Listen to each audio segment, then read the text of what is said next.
Entonces presta atención, porque la historia que vas a escuchar desafía todo lo que el fútbol moderno te dice que debes ser. Imagina un jugador que odiaba correr, que caminaba por la cancha mientras sus compañeros se desgastaban, que se negaba a hacer esfuerzos físicos innecesarios y que aún así controlaba partidos enteros con una inteligencia tan superior que dejaba a todos boquiabiertos. Un hombre que eligió jugar a su ritmo en una época donde el fútbol exigía velocidad, que rechazó ofertas millonarias para quedarse donde era feliz y que se convirtió en el último símbolo de un fútbol que ya no existe. Esta es la historia de Juan Román Riquelme, el delantero que odiaba correr pero superó a todos sin moverse del lugar. Antes de continuar, suscríbete al canal y activa la campanita para no perderte ninguna historia increíble como esta. Ahora vamos allá. Buenos Aires, finales de los años 90. Boca Juniors tenía en sus filas a un joven flaco, de movimientos lentos, que parecía estar siempre en cámara lenta mientras todos los demás corrían a máxima velocidad. Los técnicos lo miraban con desconfianza. ¿Cómo podía ser útil un jugador que se negaba a correr? ¿Cómo podía destacar a alguien que parecía desinteresado en el esfuerzo físico?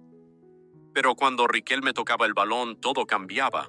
El tiempo se detenía, el partido se jugaba a su ritmo, y los rivales descubrían demasiado tarde que estaban enfrentando a un genio. Riquelme no era un delantero convencional, jugaba como enganche, esa posición casi extinta del fútbol moderno, el número 10 clásico que vivía entre líneas, que conectaba la defensa con el ataque, que pensaba 3 jugadas antes que todos los demás. Pero lo que lo hacía único no era solo su visión de juego, sino su negativa absoluta a adaptarse a las demandas físicas del fútbol contemporáneo. Mientras el mundo pedía jugadores que corrieran 15 kilómetros por partido, Riquelme apenas se movía, y funcionaba. La explicación era simple pero devastadora. Riquelme no necesitaba correr porque siempre estaba en el lugar correcto. Leía el juego con una claridad sobrenatural. Sabía dónde iba a estar el balón antes de que llegara. Conocía los movimientos de sus compañeros y rivales como si tuviera un mapa mental del campo. Mientras otros jugadores se desgastaban persiguiendo el balón, él esperaba, calculaba, y cuando tocaba el esférico, lo hacía con una precisión quirúrgica. Un pase filtrado, un cambio de juego, una asistencia perfecta, todo sin correr. En Boca Juniors, Riquelme se convirtió en leyenda. Ganó la Copa Libertadores en el año 2000, siendo la figura del equipo. Su manera de jugar era hipnótica. Controlaba el ritmo del partido con toques suaves, pausas calculadas y una frialdad que enloquecía a los rivales. Los defensores no sabían cómo marcarlo. Si lo presionaban, él entregaba el balón y aparecía en otro sector. Si lo dejaban libre, destrozaba defensas enteras con un solo pase. Era como jugar contra un fantasma que siempre estaba un paso adelante. Pero el verdadero desafío llegó cuando decidió dar el salto a Europa. En el 2002 el Barcelona lo fichó, el sueño de cualquier futbolista sudamericano, jugar en el Camp Nou, vestir la camiseta blaugrana, competir en la Champions League. Riquelme llegó a España con la presión de ser el sucesor de Rivaldo, de convertirse en el nuevo líder del ataque barcelonista. Pero desde el primer día todo fue mal. El problema no era de talento, era de filosofía. El Barcelona de aquella época atravesaba una crisis de identidad. No tenía un estilo definido, cambiaba de técnico constantemente y exigía un tipo de fútbol que no encajaba con Riquelme. Le pedían que corriera, que presionara, que se sacrificara tácticamente, todo lo que él odiaba, todo lo contrario a su esencia. Riquelme intentó adaptarse, pero era como pedirle a un poeta que escribiera manuales técnicos. Podía hacerlo, pero perdía su magia. Los medios catalanes lo destrozaron. Lo llamaron lento, desinteresado, inadaptado. Comparaban cada uno de sus partidos con estándares que no tenían nada que ver con su forma de jugar. La afición, confundida por la narrativa mediática, también empezó a dudar. Riquelme vivió el año más amargo de su carrera. No era que jugara mal, es que estaba en el lugar equivocado, en el momento equivocado, con las personas equivocadas. Y entonces tomó una decisión que marcó el resto de su vida. Se fue. No al mejor postor, no al club más grande, sino a Villarreal, un equipo modesto de una ciudad pequeña en la costa este de España. Todos pensaron que estaba tirando su carrera por la borda. Pero Riquelme sabía algo que nadie más entendía. Él no necesitaba el escenario más grande para brillar.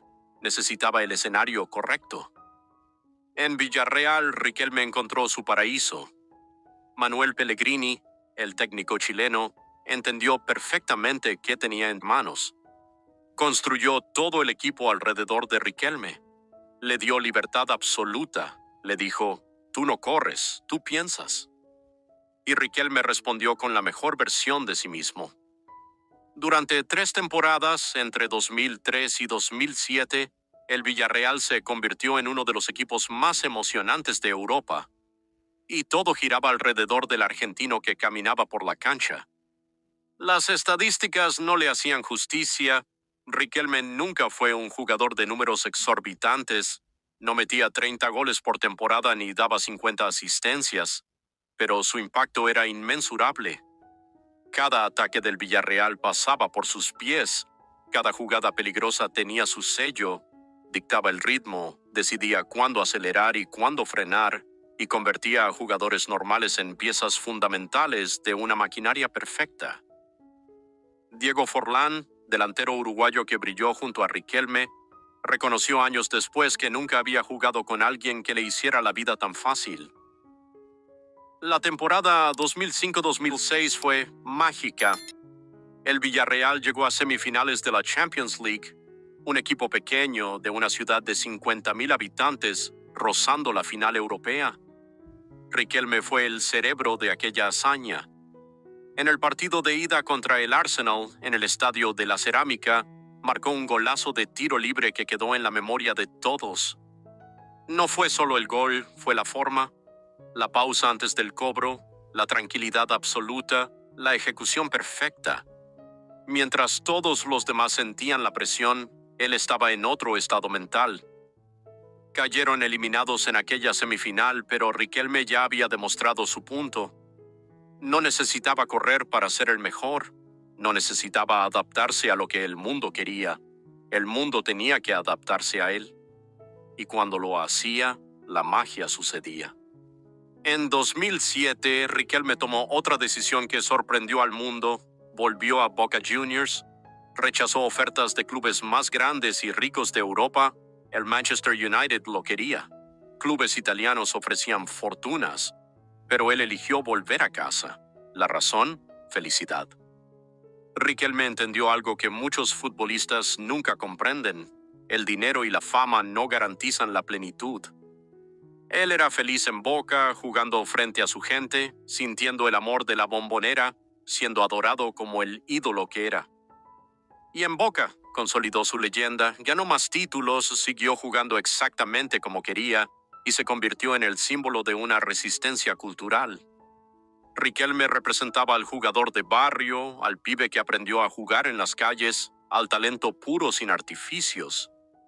En una época donde el fútbol se volvía cada vez más físico, más táctico, más científico, él era el último romántico. El último exponente de un fútbol que priorizaba la belleza sobre la eficiencia. Con la selección argentina, la historia fue más compleja. Riquelme jugó 2 Copas del Mundo, en 2006 y 2010, pero nunca alcanzó la gloria que su talento merecía. En Alemania 2006, Argentina tenía un equipazo: Riquelme, Messi, Tevez, Crespo, Ayala, Mascherano. Jugaron un fútbol brillante, golearon a Serbia 6-0 con Riquelme como conductor, pero cayeron en cuartos de final ante Alemania en penales. Riquelme falló su penal y esa imagen lo persiguió durante años. La relación con Diego Maradona, su ídolo y luego técnico de la selección, también fue complicada. Maradona lo llevó al Mundial de Sudáfrica 2010, pero las diferencias tácticas y personales crearon tensiones. Riquelme jugó poco. Argentina fue eliminada en cuartos nuevamente y después de ese torneo se retiró de la selección. Terminó su carrera internacional con 51 partidos y 17 goles, números respetables pero que no reflejaban su verdadero impacto. Si te está gustando esta historia increíble, no olvides suscribirte al canal, dejar el like y compartir con ese amigo que ama el fútbol de verdad. Lo fascinante de Riquelme es que nunca cambió. Mientras el fútbol evolucionaba hacia jugadores más atléticos, más versátiles, más adaptables, él siguió siendo exactamente el mismo. Lento, pausado, casi terco en su negativa a correr, y esa coherencia, esa lealtad a sí mismo, lo convirtió en algo más que un gran jugador, lo convirtió en un símbolo. En 2014, con 36 años, Riquelme se retiró definitivamente. Su último partido fue en Boca, obviamente ante Deportivo Cali por Copa Libertadores. La Bombonera lloró. 50,000 personas despidiendo al último 10 clásico, el último enganche, el último jugador que se atrevió a caminar en una época de corredores. Hoy Riquelme es vicepresidente de Boca Juniors, dirige el club desde las oficinas con la misma inteligencia con la que jugaba. Riquelme demostró que el fútbol no es solo físico, es mental, es espacial, es timing, es saber cuándo acelerar y cuándo frenar, es hacer que tus compañeros jueguen mejor, es controlar el caos con calma, y todo eso lo hizo sin correr. La historia de Juan Román Riquelme nos enseña que no hay un solo camino hacia la grandeza, que puedes ser diferente y aún así triunfar, que la coherencia personal vale más que la aprobación externa, que puedes rechazar el dinero y la fama si no te hacen feliz, y que a veces caminar despacio te lleva más lejos que correr sin dirección. Riquelme nunca fue el más rápido, ni el más atlético, ni el más completo, pero fue único. Y en el fútbol, como en la vida, ser único vale más que ser perfecto.